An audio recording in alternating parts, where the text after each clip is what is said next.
ಬುದ್ಧ ಬಸವ ಅಂಬೇಡ್ಕರ್ ಜಯಂತಿಯ ಅಂಗವಾಗಿ ಪ್ರಜಾಪ್ರಭುತ್ವದಲ್ಲಿ ದಲಿತರ ಸ್ಥಾನಮಾನ ಕುರಿತು ರಾಜ್ಯ ಮಟ್ಟದ ವಿಚಾರ ಸಂಕಿರಣವನ್ನು ಬೆಂಗಳೂರಿನ ಗಾಂಧಿ ಭವನದಲ್ಲಿ ಕರ್ನಾಟಕ ರಾಜ್ಯ ದಲಿತ ಸಂಘರ್ಷ ಸಮಿತಿ ರಾಜ್ಯ ಸಮಿತಿ ಬೆಂಗಳೂರು ನಾಗವರ ಬಣ ಅವರಿಂದ ಆಯೋಜನೆ ಮಾಡಲಾಯಿತು. ವಿಚಾರಣಾ ಸಂಕಿರಣದಲ್ಲಿ ಸಾಹಿತಿಗಳು ಹಾಗೂ ಲೇಖಕರಾದ ಕೋಟಕನಹಳ್ಳಿ ರಾಮಯ್ಯ ಅವರು ಮುಖ್ಯ ಅತಿಥಿಗಳಾಗಿ ಭಾಗವಹಿಸಿ ಸಾಕಷ್ಟು ದಲಿತ ಪರ ಚಿಂತನೆಗಳು ಉಳ್ಳವರಂತಹ ಅವರು ದಲಿತರಿಗೆ ಸ್ಥಾನಮಾನ ಸಿಗುವ ನಿಟ್ಟಿನಲ್ಲಿ ಹಾಗೂ ಅಂಬೇಡ್ಕರ್ ಅವರ ವಿಚಾರಗಳನ್ನು ತಿಳಿಸುವ ನಿಟ್ಟಿನಲ್ಲಿ ವಿಚಾರಣಾ ಸಂಕಿರಣದಲ್ಲಿ ಭಾಗವಹಿಸಿ ಸಾಕಷ್ಟು ವಿಚಾರಧಾರೆಗಳನ್ನು ದಲಿತರಿಗೆ ನೀಡುವ ಪ್ರಯತ್ನವನ್ನು ಸಹ ಮಾಡಿದರು. ದಲಿತ ವರ್ಗದವರು ಕೇವಲ ಜಾತಿಗಳಿಗೆ ಸೀಮಿತವಾಗದೆ ಜಾತಿಯಿಂದ ಹೊರಬಂದು ಸಮಾಜ ಸುಧಾರಕರಾಗುವ ಕೆಲಸಗಳನ್ನು ಮಾಡಬೇಕಾಗಿದೆ. ಹಾಗೆ ಸಮಾಜದಲ್ಲಿ ಸಿಗುವ ಎಲ್ಲ ಸವಲತ್ತುಗಳನ್ನು ಪಡೆದುಕೊಳ್ಳಬೇಕಾಗಿದೆ. ಸಂವಿಧಾನದಲ್ಲಿರುವ ಮೂಲಭೂತ ಹಕ್ಕುಗಳನ್ನು ಹಾಗೂ ಅಂಬೇಡ್ಕರ್ ಅವರು ಪ್ರತಿಪಾದಿಸಿರುವ ತತ್ವ ಸಿದ್ಧಾಂತಗಳನ್ನು ದಲಿತ ವರ್ಗದವರು ಸೇರಿದಂತೆ ಸಮಾಜದ ಎಲ್ಲರೂ ಸಹ ಅಳವಡಿಸಿಕೊಳ್ಳಬೇಕಾದಂಥ ಅನಿವಾರ್ಯತೆ ಇದೆ. ಹೀಗಾಗಿ ಕಾನೂನು ಕಟ್ಟಡಗಳ ಬಗ್ಗೆ ಸಾಕಷ್ಟು ಜ್ಞಾನವನ್ನು ಎಲ್ಲರೂ ಪಡೆದುಕೊಳ್ಳಬೇಕಾಗಿದೆ ಎಂದು ಅವರು ವಿಚಾರಣಾ ಸಂಕಿರಣದಲ್ಲಿ ದಲಿತ ಸಮುದಾಯಕ್ಕೆ ತಿಳಿಸುವಂಥ ಕೆಲಸ ಮಾಡಿದರು.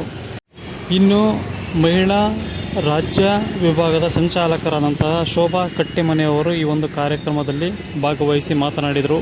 ಮಹಿಳೆಯರು ಸ್ವಾವಲಂಬಿಗಳಾಗಿ ಜೀವಿಸಬೇಕಾಗಿದೆ. ಹೀಗಾಗಿ ದಲಿತ ಮಹಿಳೆಯರು ಮುನ್ನುಗ್ಗಬೇಕಾಗಿದೆ, ಸಮಾಜದ ಮುಖ್ಯವಾಹಿನಿಗೆ ಬರಬೇಕಾಗಿದೆ. ಹೀಗಾಗಿ ಶಿಕ್ಷಣವಂತರಾಗಬೇಕು, ಮುನ್ನಗ್ಗಬೇಕು, ಸಂಘಟನೆಯನ್ನು ಕಟ್ಟಿಕೊಳ್ಳಬೇಕಾಗಿದೆ. ಹೀಗಾಗಿ ನಾವೆಲ್ಲರೂ ಸಹ ಒಟ್ಟಾಗಿ ದಲಿತ ವರ್ಗದವರೆಲ್ಲರೂ ಸಹ ಒಟ್ಟಾಗಿ ಸಮಾಜದಲ್ಲಿ ಸಿಗುವಂತಹ ಮೂಲಭೂತ ಸೌಲಭ್ಯಗಳನ್ನು ಪಡೆದುಕೊಳ್ಳಬೇಕಾಗಿದೆ. ಸಂವಿಧಾನದಲ್ಲಿರ್ತಕ್ಕಂಥ ಆಶಯಗಳನ್ನು ಹಕ್ಕುಗಳನ್ನು ನಾವೆಲ್ಲರೂ ಪಡೆದುಕೊಳ್ಳಬೇಕಾಗಿದೆ ಎಂದು ದಲಿತ ಮಹಿಳೆಯರಲ್ಲಿ ಒಮ್ಮತವನ್ನು ಮೂಡಿಸಿದರು.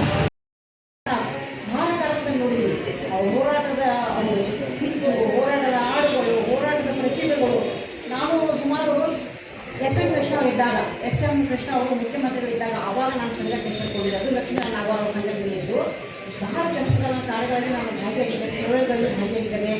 ಚಕ್ರಾಯಣ ಕೆರೆಯಿಂದ ಹಿಡಿದುಕೊಂಡು ಫ್ರೀಡಮ್ ಪಾರ್ಕ್ವರೆಗೂ ಹೋರಾಟದಲ್ಲಿ ಭಾಗಿಯಾಗಿದ್ದೇನೆ.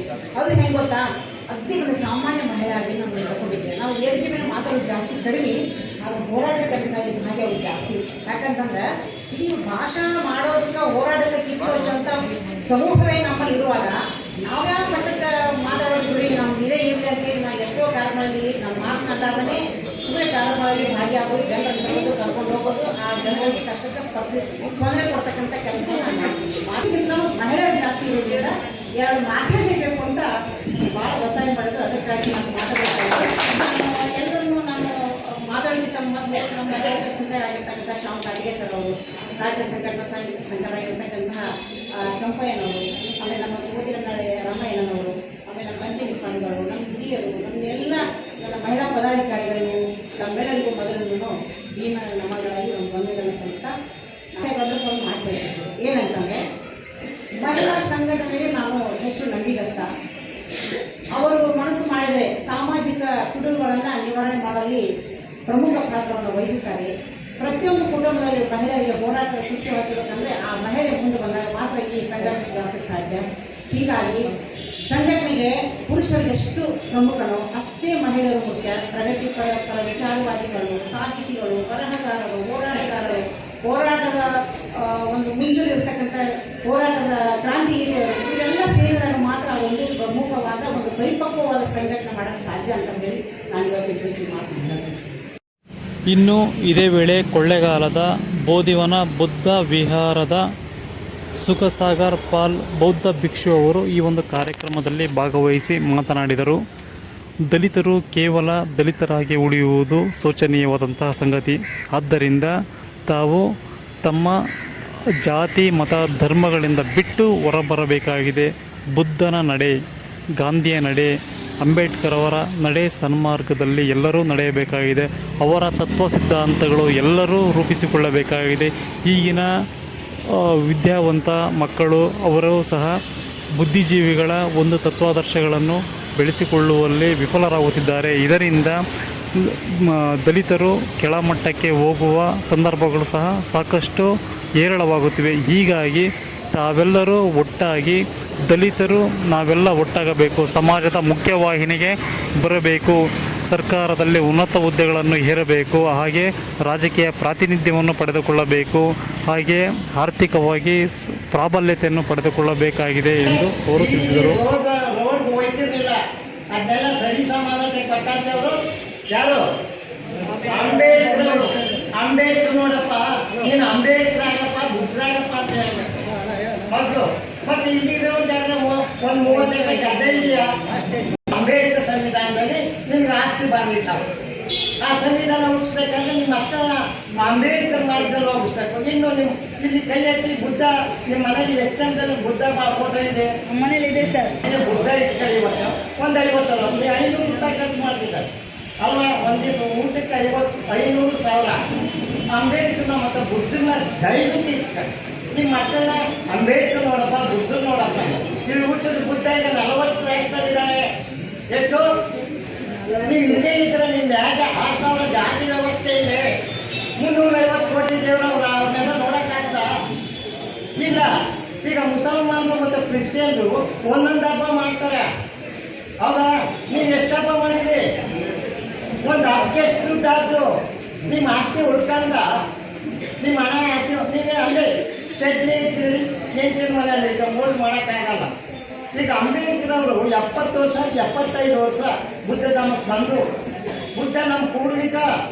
ಆದ್ದರಿಂದ ನೀವು ಇದನ್ನು ಅನುಸರಿಸಬೇಕು, ಈ ಮಾರ್ಗನ ಇದು ಮಾಡಬೇಕು.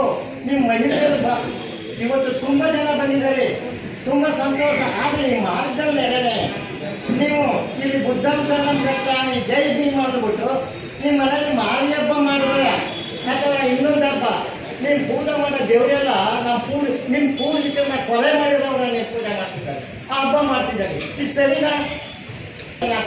ಕಿತ್ತಾಕಿ ನಿಮ್ಮ ನಡವಳಿಕೆ, ನೀವು ಮಾಡ್ಕೊಂಡ ನಡವಳಿಕೆ ಇವನ್ನೆಲ್ಲ ಕಮ್ಮಿ ಮಾಡ್ಕೋಬೇಕು. ಬುದ್ಧರು ಹೇಳ್ತಾರ, ನೀವು ಹೋಗೋ ಶರಣುಗಳಲ್ಲ, ಶರಣು ತಾಗಳಲ್ಲ.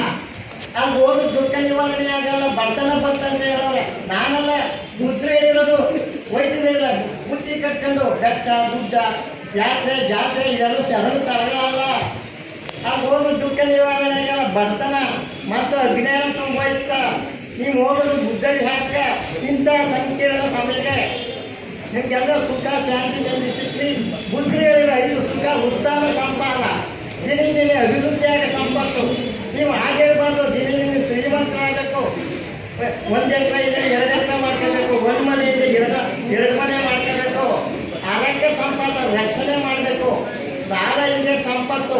ಸಾಲ ಮಾಡ್ಕೊಂಡು ಬೆಟ್ಟಕ್ಕೆ ಹೋಗೋದಲ್ಲ, ಯಾತ್ರೆ ಮಾಡೋದಲ್ಲ, ಜಾತ್ರೆ ಮಾಡೋದಲ್ಲ. ಸಾಲ ಇದ್ದದ್ದು ಒಂದು ದೊಡ್ಡ ಸಂಪತ್ತು. ನೀವೆಲ್ಲ ಕಲ್ಯಾಣ ಮಿತ್ರರು ಸಂಪತ್ತು. ಇನ್ನು ದಲಿತ ಸಂಘರ್ಷ ಸಮಿತಿಯ ರಾಜ್ಯ ಸಂಚಾಲಕರಾದ ಶ್ಯಾಮರಾವ್ ಘಾಟ್ಗೆ ಅವರು ಮಾತನಾಡಿ, ಮಹಿಳೆಯರು ಸಹ ಈ ಒಂದು ಪರಿಸ್ಥಿತಿಯಲ್ಲಿ ಮುಂದೆ ಬರಬೇಕಾಗಿದೆ, ಸಂಘಟನೆಗಳಲ್ಲಿ ತೊಡಗಿಕೊಳ್ಳಬೇಕಾಗಿದೆ, ಮಹಿಳಾ ಶಕ್ತಿಯನ್ನು ತೋರಿಸಬೇಕಾಗಿದೆ. ಹೀಗಾಗಿ ಎಲ್ಲೆಡೆಯೂ ಸಹ ತಮ್ಮ ಹಕ್ಕುಗಳಿಗಾಗಿ, ತಮ್ಮ ಬದ್ಧತೆಗಳಿಗಾಗಿ ಎಲ್ಲರೂ ಸಹ ಮಹಿಳೆಯರು ಮುಂದೆ ಮನೆಯನ್ನು ಮಾಡುವುದರ ಜೊತೆಗೆ ಕೆಲಸಗಳನ್ನು ಮಾಡಿಕೊಳ್ಳುವುದರ ಜೊತೆಗೆ ಸಂಘಟನೆಗಳಲ್ಲಿ ತೊಡಗಿಕೊಳ್ಳಬೇಕಾಗಿದೆ. 4 ಜನರ ಮಧ್ಯೆ ಮಾತನಾಡುವಂತಹ ಶಕ್ತಿಯನ್ನು ಬೆಳೆಸಿಕೊಳ್ಳಬೇಕಾಗಿದೆ ಎನ್ನುವ ನಿಟ್ಟಿನಲ್ಲಿ ಮಹಿಳಾ ಸಂಘಟನೆಗಳು ಮುಂದೆ ಬರಬೇಕು. ರಾಜ್ಯದಾದ್ಯಂತ ಈ ಮಹಿಳೆಯರು ಸಂಘಟನೆಗಳನ್ನು ರೂಪಿಸಬೇಕು, ಅದಕ್ಕೆ ಅಧ್ಯಕ್ಷರಾಗಬೇಕು, ಮಾತನಾಡುವ ಚಾಕುಚಕ್ಯತೆಯನ್ನು ಬೆಳೆಸಿಕೊಳ್ಳಬೇಕಾಗಿದೆ ಎಂದು ಅವರು ತಿಳಿಸಿದರು. ಸಿದ್ಧಿಂಗಯ್ಯನಂತವರು, ಸಿ ರಾವಣಂತವರು ಮತ್ತು ನಮ್ಮ ಕೊಡಿಗನಹಳ್ಳಿ ರಾಮಯ್ಯ ಅಂತವರು, ಇವರು ಇನ್ನೂ ನಾವು ಶಿಬಿರಗಳನ್ನು ಮಾಡಿ ಆ ಶಿಬಿರದಲ್ಲಿ ಅವರ ಮಾರ್ಗದರ್ಶನ ನಾವು ಪಡ್ಕೊಂಡಾಗ ಈ ಚಳವಳಿಯನ್ನು ಯಾವ ರೀತಿ ಮುನ್ನಡೆಸ್ಕೊಂಡು ಹೋಗ್ಬೇಕು ಅನ್ನೋದು ನಮಗೆ ನಿಮಗೆ ಸಂಪೂರ್ಣವಾಗಿ ಒಂದು ಸಾಧ್ಯ ಆಗ್ತದೆ ಅಂತೇಳಿ ನಾನು ಈ ವೇದಿಕೆ ಮುಖಾಂತರ ಹೇಳಲಿಕ್ಕೆ ಇಷ್ಟಪಡ್ತೀನಿ. ಇಲ್ಲಿವರೆಗೂ ಇವತ್ತು ಭಾಳಷ್ಟು ವಿಷಯಗಳು ಚರ್ಚೆ ಆದವು. ದಲಿತ ಚಳವಳಿ ಯಾವ ರೀತಿ ಇರಬೇಕು, ದಲಿತ ಚಳವಳಿ ಯಾವ ರೀತಿ ಹುಡ್ಕೊಂಡು ಯಾವ ರೀತಿ ಅನ್ನೋದನ್ನು ಅತ್ಯಂತ ತಮ್ಮ ಹರಿತವಾದಂಥ ಮಾತಿನಲ್ಲಿ ನಮ್ಮ ಈ ಕೋಟಿಗಾನಹಳ್ಳಿ ರಾಮಯ್ಯ ಅವರು ತಮ್ಮ ವಿಷಯವನ್ನು ಮಂಡನೆ ಮಾಡಿದರು.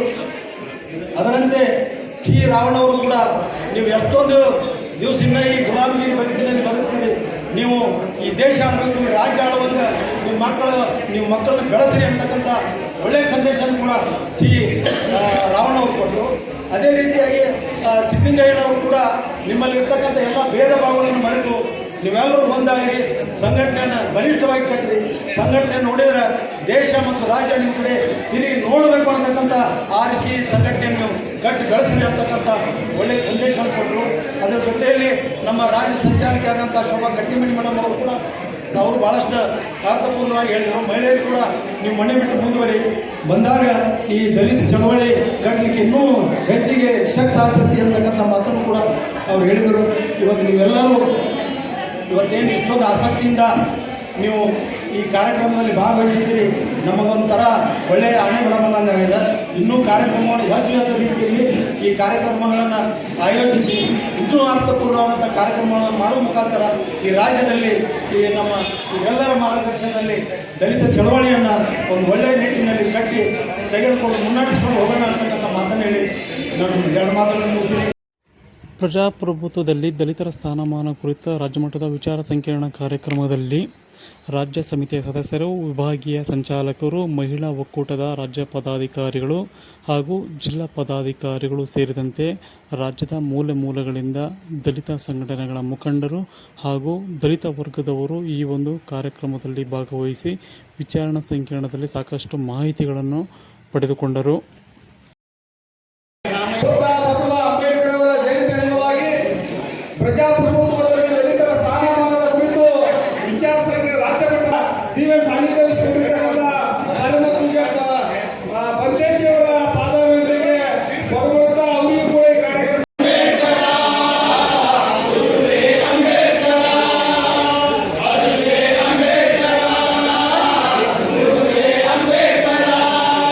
ಬಂಧನಗಳೆಲ್ಲ ನೀನು ಕಳಚಿದೆ, ಕಾರ್ಯಕಾರಣಗಳನ್ನು ಹುಡುಕಿದೆ, ಕಾರ್ಯಕಾರಣಗಳನ್ನು ಹುಡುಕಿದೆ, ವಿವೇಕದ ಕಣ್ಣು ತೆರೆಸಿದೆ, ಸ್ವಪ್ರಾಂತಿಯ ವರದೂಡಿದೆ, ಸ್ವಪ್ರಾಂತಿಯ ವರದೂಡಿದೆ. ಅರಿವೇ ಅಂಬೇಡ್ಕರ, ಗುರುವೇ ಅಂಬೇಡ್ಕರ.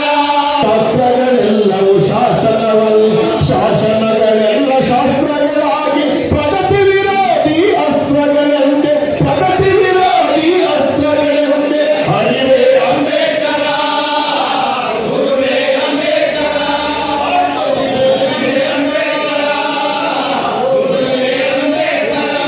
ಪಂಚಮರಿಗೆಲ್ಲ ಪಂಚಭೂತಗಳು ದಕ್ಕಲೇಬೇಕು, ಉಸಿರಾಡಲು ದಕ್ಕಲೇಬೇಕು.